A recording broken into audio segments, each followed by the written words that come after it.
Okay, this video is a part two of me talking about kind of posting, not really posting.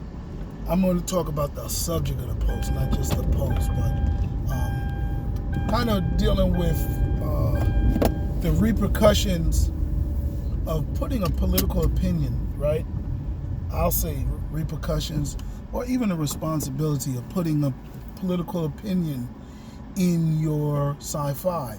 I think in the previous post I talked about why I think it's important for us. I think it's important as writers, especially writers of diverse backgrounds, because most of the writers, science fiction wise, have been white males.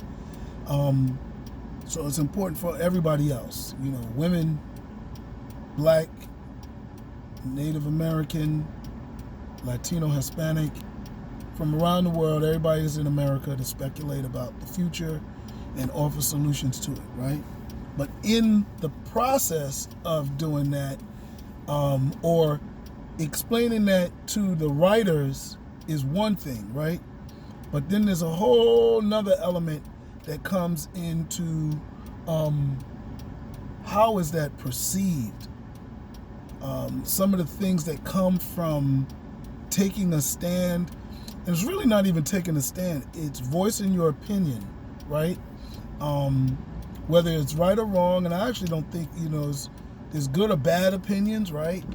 But every person's opinion is their own. So I don't know necessarily if it's a wrong opinion. It may be a bad opinion. It's definitely opinions that you can agree with or disagree with in terms of opinions. But everybody has the right to have their own opinion. Now, it can be based on correct or incorrect facts. That's another one. And then when you're exposed to the facts, you either can accept them or not. And that's when that draws a line between a flat earther and kind of the rest of us, right? Because flat earthers deny and don't accept the facts. So, sheesh, that's an extreme one, but that's what we have, And then there's people that just want to play games with you, and those are the people that say is water wet, and they're just playing semantics. And then you have to go to the dictionary to kind of come to some type of linguistical medium, right? Find out what the hell are we talking about, all right? Is this what we're talking about or not? So you got to deal with all of that. And then you have to also deal with people who don't understand or have an opinion about science fiction in general. Mind you, science fiction is very powerful. Constantine and the writers of the Bible, who you might want to say inspired, if you believe in the Christian God.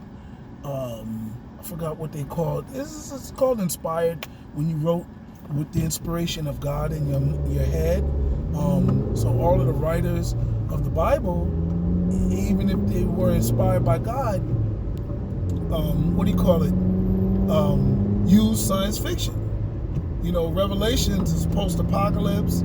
There's science fiction all throughout it. The parables, Jonah and the whale, whether it's true or false, Noah's Ark. All of those are science fictional type stories, or stories that involve some, even fantasy, right? Even fantasy is used in the Bible, and used in a way to indoctrinate people. So I get the fear, right, or the backlash or the repercussions when you attempt to put your opinion on something stronger, right? Because I also believe that it's very hard to not put your opinion in a writing or work that you create. It is your view, it is your outlook. So it's very hard for it to be unbiased. But you can go to the level of L. Ron Hubbard, to the point where you write a Battlefield Earth and you going full hard with your opinion, or you can go light like Robert Heinlein maybe does, or he's not even that light. There's some lighter people, but in terms of your opinions, right? So the backlash you'll get is Some people will interpret every work of science fiction in the whole genre itself as a tool of indoctrinating, right? They can, like I have a book called Rashida the Zombie Killer. Zombies don't exist. The device in the book doesn't exist. The only thing that may exist is a girl named Rashida, right? And the other characters in it. But everything else, everything about it is fictionalized except for it takes place in a real city. Some people can attack that. So what you're trying to say, that's why I don't want to read those books. You're trying to put thoughts in our head. You're trying to indoctrinate us, So it can happen on any type of science fiction, any little thing that you do, right? So now, I go back to my post. I wrote a post. This is part 2, but this is really dealing with the backlash or the multiple interpretations of it, the reactions to it, right? When you start to put more of your opinion. So I said I want to write a story called Homeschool World, where the students, where kids don't know how to socialize. And it was based on my experiences with kids that I know very closely that have problems socializing. So much so that you, as a teacher, you can't do group exercises with them. Some of these students, some of the most severe cases that I've experienced have come from children of homeschooled backgrounds. Now, homeschooling itself works as a concept. It's a form of schooling. I still like group schooling better, because that's how we did it in indigenous cultures, whether it's Native Americans or Africans. We group schooled, right, our kids.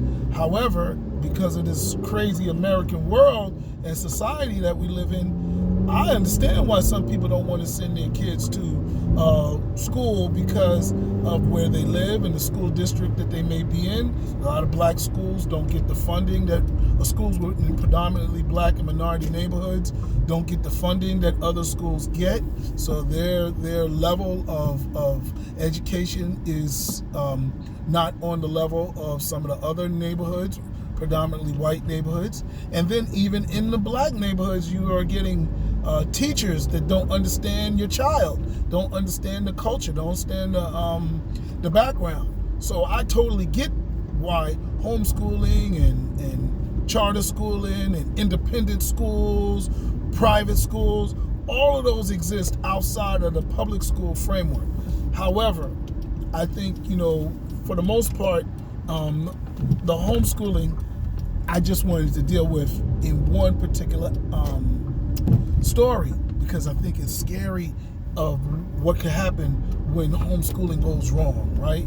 When homeschooling doesn't connect. And I think there's things that we should be concerned about and cautious with in reference to that, because we already running with problems with public school.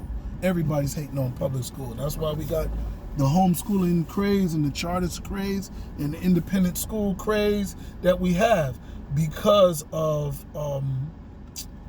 the failings and the problems with the public school system. So anyway, I think when you do take a step out to try to write your opinion, you do have to worry about, or not worry, be concerned with, prepare yourself for a lot of the multiple interpretations, especially just in the simple fact that science fiction is something that people have strong opinions about. I think some people just don't understand it. I think some people feel that it's indoctrination, right? What you're trying to get, and I get that. I also think, that's why there's some people that just don't want to read it, because they don't, it's scary to them, So I think that's, probably the biggest backlash. Now, of course, there's people that don't agree with what you're going to say. There's always people that don't agree with what you say, So you're just going to have to deal with, anytime you open your mouth, you say blue, somebody's going to say, it's really light blue. You'd be like, come on, you're kidding me. And we're in this hyper judgmental world where, you say 50, somebody says it's really 51. And they'll say, you're only saying it's 50 because you don't want it to be as empowering as it could be, and you're this or that. You're a homophobe. You're anti-feminist. You're a chauvinist, right? You're a coon. You're a sellout. You're a buck dancer. You're a bedwench, right? All these terms, we kind of replace like handkerchief head, or whatever. You're not woke, right? Your black card is revoked. You ain't coming to the barbecue. You're not invited to the barbecue. You got your black card taken, right? All these things because people just disagree. And if you don't, if you play the middle, right, and you don't ever say anything, yeah, you can avoid a lot of that. But I don't think that's the job of a science fiction writer. I think as a science fiction writer, we have to say something. Science fiction is a science fiction, right? It's not just fiction. So applying that science, whether it's social science, technological science, or any other of the sciences, science is a way of learning and sharing, problem solving. So all of that is important for science fiction guys. If you don't, deal with some of the speculative concepts and ideas, then I don't think you're a science fiction writer. I think you just write fiction with vampires, right? You write fiction with zombies in it. You write fiction in an African time period, right? A pre-colonialized African time period. And I don't know if you're a science fiction writer, right?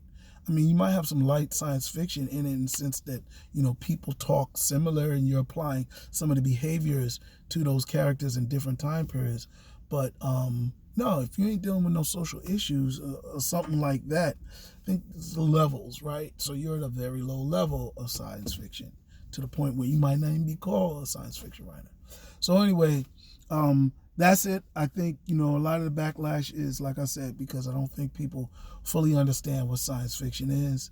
I think they barely understand what fiction is, and that's not their fault only because we've got many bad examples, and I'm not going to name call, but on the real, it's bad examples out there. All right, part 2 is over. I ain't dealing with it. It's over. Done.